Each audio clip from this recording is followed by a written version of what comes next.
Hello everyone, my name's Anna. I'm an apprentice here at BAE Systems. Welcome and thank you for joining us today here at the Janet Harvey Hall in Govan.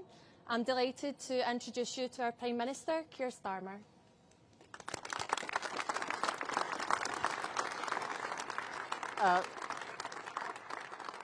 Thank you, Anna. Thank you for doing that introduction. And thank you for showing me this morning. Anna is an apprentice here and a real inspiration for all young people, but particularly women who want to come in and be apprentices. So thank you very much, Anna. And good morning to all of you. Thank you very much for being here this morning. Thank you for sharing with me the work that you're doing here, some of which we can see right behind us, because this is a legendary Govan shipyard, and it's really good to be able to be here in this massive space and to be back on the Clyde.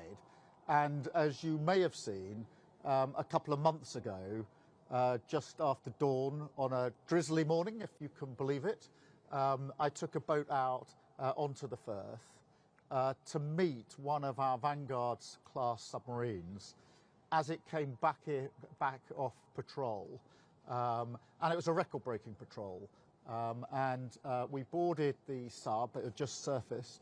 It had been at sea, maintaining our continuous at-sea deterrent for months on end, a really long shift, and met what was quite a remarkable crew. And I'll remember that day for the rest of my life, because it was very clear to me that there is no greater duty than the one that they carry, no task more vital.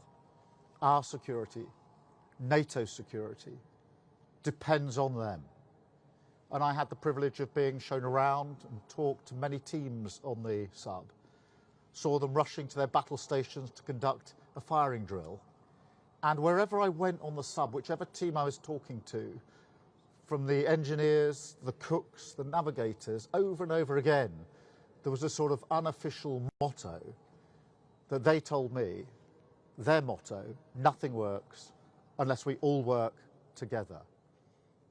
And in this moment of danger and threat for our country, that is the spirit that we need. The Strategic Defence Review that I'm launching today will bring that unity of purpose to the whole of the United Kingdom, to mobilise the nation in a common cause, recognising in these dangerous times that when it comes to defence of the realm and the defence of everything that we hold dear, nothing works unless we all work together. From every man and woman serving in uniform, to the workers building the next generation of subs in Barrow, from the brilliant workers and apprentices right here in Govan, building the new Type 26 frigates, like the two that you can see being built right behind me, to our tech experts, our scientists, our engineers, who are pioneering battlefield innovations and cyber defences. Every part of society, every citizen of this country has a role to play, because we have to recognise that things have changed. In the world of today, the front line, if you like, is here. The threat we now face is more serious, more immediate, and more unpredictable than at any time since the Cold War. We face war in Europe, new nuclear risks, daily cyber attacks, growing Russian aggression in our waters, menacing our skies, their reckless actions driving up the cost of living here at home, creating economic pain and hitting working people the hardest. A new era in the threats that we face demands a new era for defence and security, not just to survive in this new world, but to lead. We will never gamble with our national security. Instead, we will act in the national interest. And that's why I place national security at the heart of our plan for change. That's why I launched this Strategic Defence Review within days of becoming Prime Minister. And now it has delivered. And I want to thank the reviewers, especially Lord Robertson, who is with us today. Thank you so much for your work and the work of the other reviewers. What you've delivered is a blueprint to make Britain safer and stronger. a battle-ready, armour-clad nation with the strongest alliances and the most advanced capabilities equipped for the decades to come. And we have already acted, announcing the largest sustained increase in defence spending since the end of the Cold War, raising it to 2.5% of GDP by 2027, setting the ambition to hit 3% in the next Parliament, subject to economic and fiscal conditions. And today, following through on this review, I want to set out 3 fundamental changes that we're going to deliver. First, we are moving to warfighting readiness as the central purpose of our armed forces. When we are being directly threatened by states with advanced military forces, the most effective way to deter them is to be ready. And frankly, to show them that we're ready, to deliver peace through strength. Now, Britain has the finest servicemen and women in the world. We're showing them the respect that they deserve by delivering the biggest armed forces pay rise in 20 years and by pledging today that we will end the hollowing out of our armed forces. We'll build a fighting force that is more integrated, more ready, more lethal than ever, backed by a stronger strategic reserve, fully trained and ready to mobilise at any time. Second, everything we do will add to the strength of NATO. As we step up to take greater responsibility for our collective defence, the NATO alliance means something profound, that we will never fight alone. It is a fundamental source of our strategic strength. That's why our defence policy will always be NATO first, something that's written through this review. The transformation we are driving in our defence must add up to Britain's biggest contribution to NATO since its creation, so that when we're building new capabilities at home, we are making our allies safer too, strengthening Europe and strengthening our bridge to the US as Britain's first partner in defence. Third, we will innovate and accelerate innovation at a wartime pace, so we can meet the threats of today and of tomorrow as the fastest innovator in NATO. Now, this doesn't mean replacing people or hardware. Quite the opposite. It means learning the lessons of Ukraine, which I've discussed many times with President Zelensky, to ensure that every capability we have works seamlessly together. Drones, destroyers, AI, aircraft, each different branch of our armed services fully integrated to create an army which is 10 times more lethal by 2035. And in delivering all of this, we are more ambitious than ever for the change it can bring. To deliver not just security for our country, but renewal too. After the Cold War, many nations cut defence spending, freeing up public funds, creating what was called a peace dividend, which people felt in their public services and in the quality of their lives. Faced with new circumstances today, we must deliver for working people again, to seize now a defence dividend for the British people, using this moment to drive jobs and investment throughout the country, like here in Govan, providing local opportunities, skilled work, community pride, ensuring that everyone across the United Kingdom has a role to play in this effort, yes, but also that everyone has a stake in its success. And I want to spell this out very simply.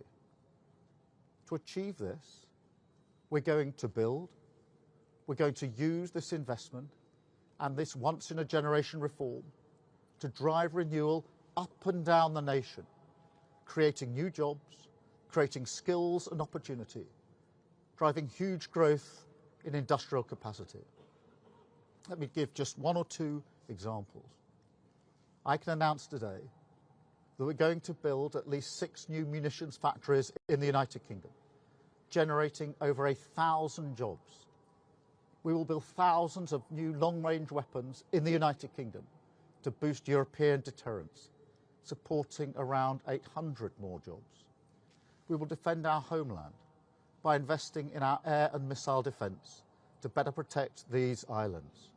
We will create a hybrid Royal Navy, blending drones with warships, submarines and aircraft to patrol the North Atlantic and beyond, supporting thousands of brilliant shipbuilding jobs, including right here in Govan. Under our AUKUS alliance with the US and Australia, we will now deliver up to 12 attack submarines protecting Britain's waters, scaling up the industrial base in Barrow and all along the supply chain to deliver a new sub every 18 months, again creating thousands of jobs. We will also invest in world-leading drone capabilities and battlefield technology, in better kit for our warriors abroad, and better housing for them and their families at home. And finally, I can confirm today that we are investing £15 billion in our sovereign warhead programme to secure our deterrent for decades to come, creating 9,000 jobs and thousands more in supply chains across the country, part of the historic renewal of our nuclear deterrent as the ultimate guarantor of our safety and our security.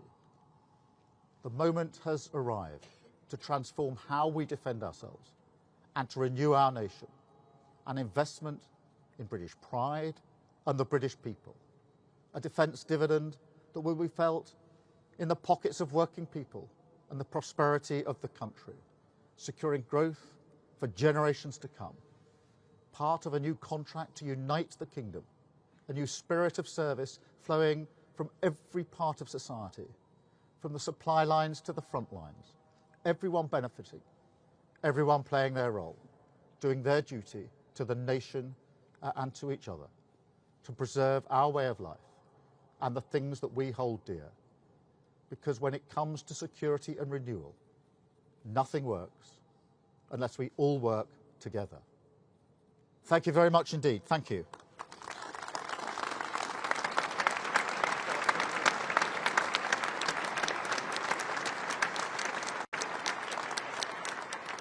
I'm now going to take some questions from the media, and then I'll have the opportunity, I hope, to speak to some of you. Chris Mason from the BBC first, please. Chris. Thank you, Prime Minister. Chris Mason, BBC News. Prime Minister, you're sounding a bit shaky on the funding of all of this into the next decade. Can you unequivocally say today that this will definitely be delivered? Look into people's eyes and say, yes, this will be delivered. Yes, I can, and I'll tell you for why. Because when we set the terms of reference for this review, we set it on the premise that we would be spending 2.5% of GDP on our defence.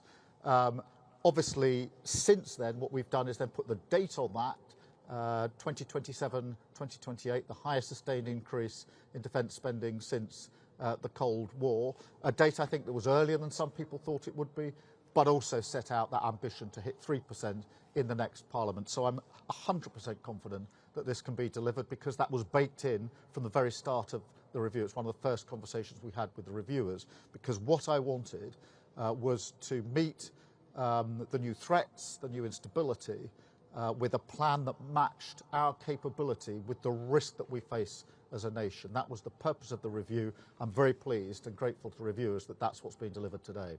Thank you very much.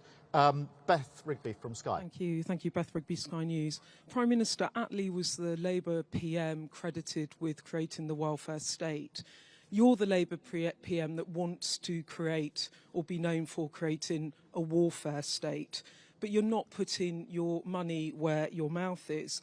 NATO says members should commit 3.5% of GDP to defence spending by 2032.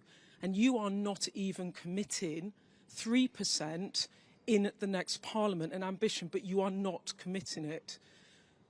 To govern is to choose. What is your choice? Is it properly funding defence, or is it cutting reversing winter fuel cuts, or is it lifting the two-child benefit cap? What's the choice? And if I may, on Gaza, I asked you a couple of weeks ago whether you thought you were doing enough. You said the situation was intolerable. The situation continues. Is there any concrete action you now think the UK needs to take? Great, thank you, Beth. Let's start with Attlee, because he led a proud Labour government that was one of the founding members of NATO. And NATO, in the intervening 80 years, has been the most successful alliance in the world in terms of preserving peace.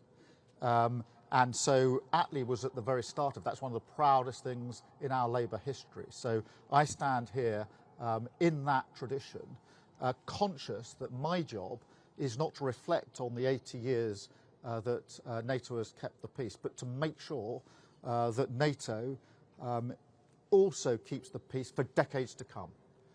And that is my responsibility, just as it was Attlee's responsibility in the first place, to have a government that was far-sighted enough to create NATO in the first place. Our commitment to NATO is huge in terms of the contribution we already make.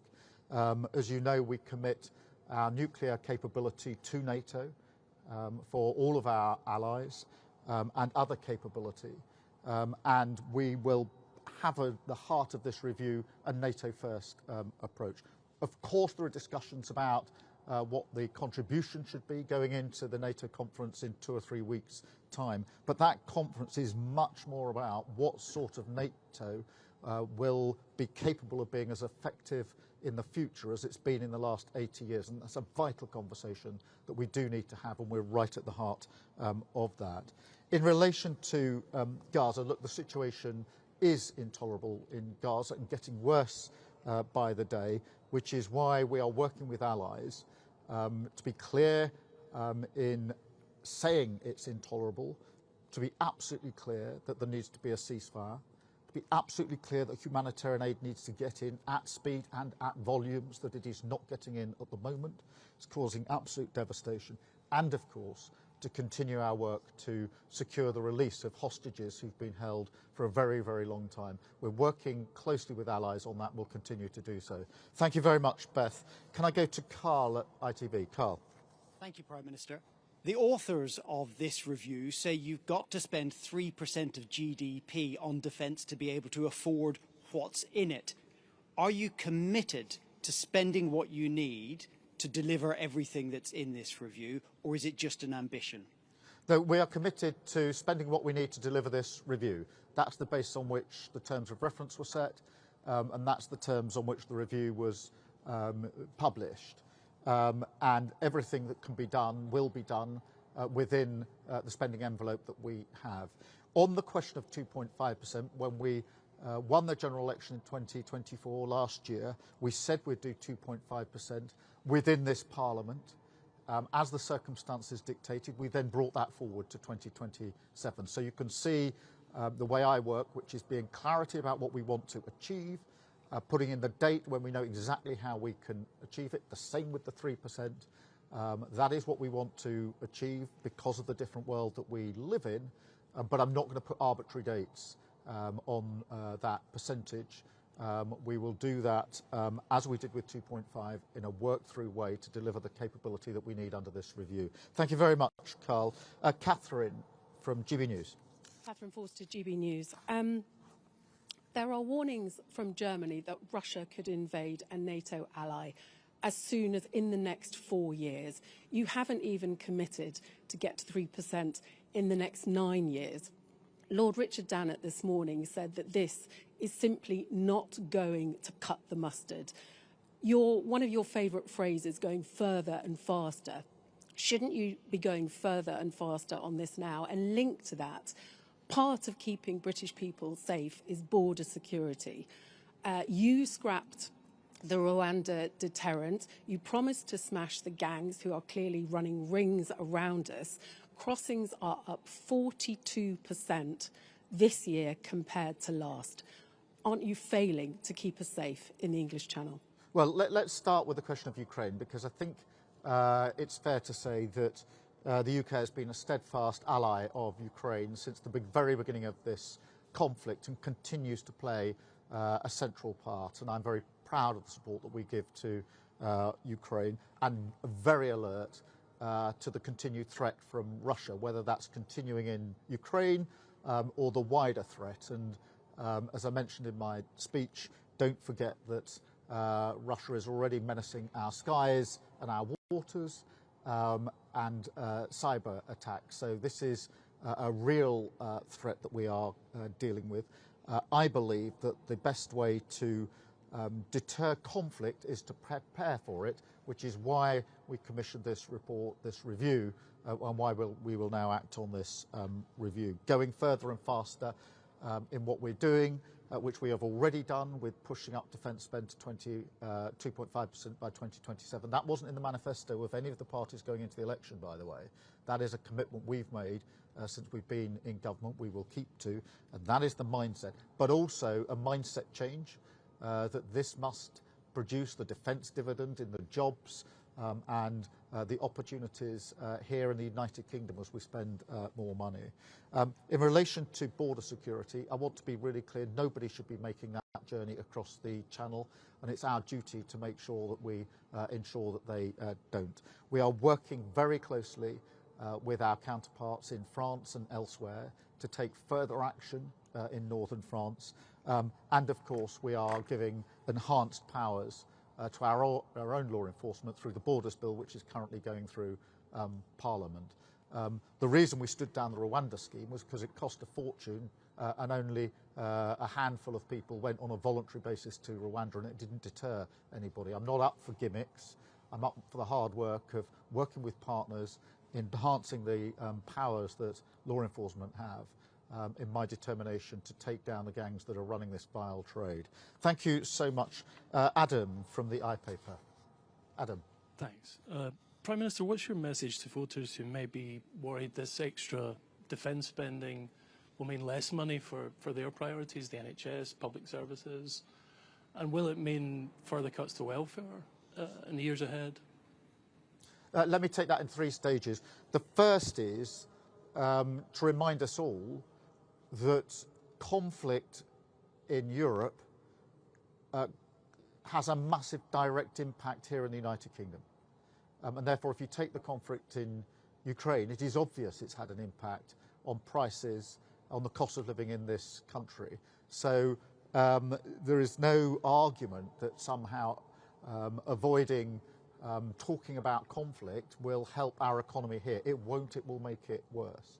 Secondly, it is really important that as we spend more on defence, as we must in this new era, there is the defence dividend back here in jobs, secure jobs here across Scotland, 25,000 jobs across Scotland, over 400,000 jobs across the whole of the United Kingdom in defence and security. These are good, well-paid jobs, and of course the supply chains that feed into those jobs. And I am reminded, as you put the sort of choices to me, the first duty of the Prime Minister is to keep our country safe. And that is a duty that I take extremely seriously. And there's a huge cost of not keeping your country safe and security. And that's a cost I'm not prepared to inflict on people of this country. Thank you so much. And then I've got Kieran from The Guardian. Kieran. Thank you. Kieran Stacey from The Guardian. Just to follow up on Adam's question, you say you can't say yet how you will fund the 3% ambition in the next Parliament. Can you at least rule out going back to the aid budget for that extra cash?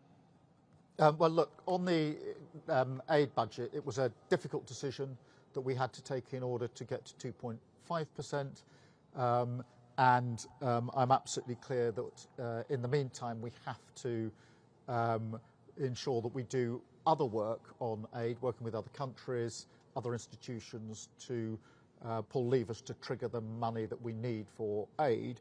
But the best way to pay for increase in any public spending is to grow our economy, and that is the focus when it comes to defence or any other spending, wealth creation. And that's why I'm pleased that because of the decisions that we took at the budget, which were tough but were right, we have been able to stabilise the economy. We've now got growth, the last figures at 0.7%, higher than most people thought. 4 interest rate cuts in a row, wages going up faster than prices, and of course we've built the stability and the confidence to deliver 3 trade deals with India, the US and the EU, which other governments talked about, but we delivered, which will again have their own dividends. So here in Scotland, for example, when it comes to whisky, the deal that we've done with India is hugely important. And so that is the way in which we will proceed. Thank you, Kieran. Now I'm going to Scotland. I think I'm starting with Lindsay from BBC Scotland. Lindsay. Thank you, Prime Minister. You want to spend billions more on defence, including 15 billion more on nuclear weapons, but not very far from here in Hamilton, your party is fighting a by-election. Voters there are telling us they're angry at your government over cuts to winter fuel, over welfare cuts. They're very anxious about the cost of living. Isn't it the case that your priorities don't match those of the public? And secondly, just if I may, you mentioned the defence dividend and a further 25,000 jobs for Scotland. Can you outline when those jobs will actually be delivered? Well, let me deal with your central challenge, because I think that security and safety of everyone in Scotland is paramount, is absolutely paramount. And I can't imagine anybody who seriously wants to be Prime Minister of this country coming to Scotland and saying that the first priority is not the safety and security of Scotland. Just consider the consequences of somebody as Prime Minister saying that. And remind ourselves that at this time of renewed threat and instability across Europe, the SNP's position is to get rid of our nuclear deterrent, the single most important part of our capability that has kept Scotland and the United Kingdom safe for many, many years. And at this moment, they renew their pledge to get rid of our nuclear deterrent. Imagine the effect that would have on the safety and security of the United Kingdom and of Scotland. And then go to reform, who want to spend tens of billions of pounds, but won't say where the money's coming from. Completely unfunded, uncosted. That is what Liz Truss did. That's what blew up the economy. That's what led to the infliction of harm on working people in Scotland, whether it's their mortgage, their prices. I'm not prepared ever to let that be inflicted on Scotland ever again. And that's why I'm absolutely clear in my priorities, which is the safety and security of everybody in Scotland, and making sure that we never have the prospect in Scotland again of a Westminster government that blows up their finances. Thank you very much. I've got Paris from STV. Prime Minister, if you're so confident of the case you just made, why aren't you going to Hamilton to make that case directly to those voters? Is it because you're afraid that you'll lose to parties that, as you say, don't support nuclear weapons? Well, my firm belief is only Labour can beat the SNP in Hamilton. My firm belief is that my job as Prime Minister is to deliver for the whole of Scotland, including Hamilton and everybody involved in that by-election. And that is what we have been doing every day of this Labour government, whether it's the biggest settlement for Scotland under the budget since devolution, a huge settlement, whether it's the increase in wages in Scotland, or the delivery of more jobs in defence and security. And I'm sorry I didn't do the second half of the question, so I'll try and tie it together, because Scotland has a proud tradition and incredible skilled workforce when it comes to jobs in security and defence. I want to make sure that those jobs are maintained, thrived, and there's more jobs to come, which will happen under the work that we're doing under this review and the increase in defence spending. Scotland contributes hugely to our defence industry. We're very grateful to be working with Scotland and Scottish working people, including everybody here, in what they contribute.